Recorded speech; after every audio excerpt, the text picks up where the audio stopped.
This might just be the most beautiful classroom of any Australian tertiary institution. These University of Melbourne students are taking part in an intensive study program, now in its 10th year, called Oncountry Learning. It was the brainchild of Professor Wayne Atkinson from the University School of Social and Political Science. I think the intent of it was to get students out of the academic sort of classroom environment, particularly in regards to Indigenous studies, and then to take them on country so that we could then, learn from the more tangible aspects of Indigenous studies, visiting places, sites, unfolding the enormous antiquity of Indigenous occupation, use and enjoyment of the ancestral lands. Each year about 40 students are brought on country, that is, to the traditional lands of the Yorta people around the Murray River in northern Victoria. They're immersed in Indigenous culture and introduced to the legal, political and artistic endeavours of Australia's original inhabitants. One of the places the students visit is Rumballara, near Shepparton. It's somewhere Aboriginal people were forced to live in atrocious conditions in the mid-1900s, but is now the site of a thriving Aboriginal health and education centre. Rumballara's Leon Saunders says there's no better way to learn about Aboriginal history and self-determination.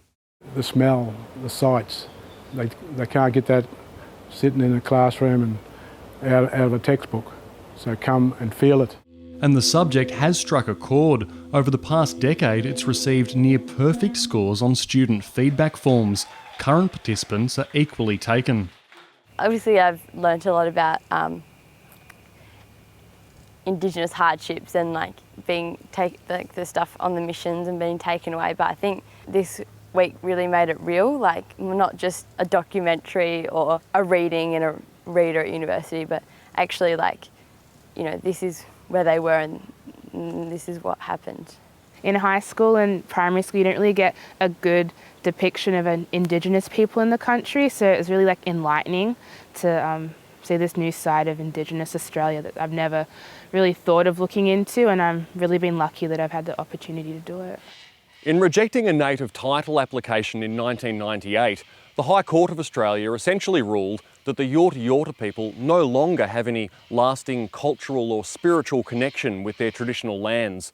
As you can imagine, the Yorta people see things very differently, and those involved in this program see it as an invaluable way for the next generation to learn about, but more importantly, experience Aboriginal culture, history, and the ongoing connection with the land. That's the thing that probably non-Indigenous people struggle with, this spiritual connection that we have with the land. So that's why it's so important to us. We're not trying to develop a tension between academic forms of learning and community-based forms of learning.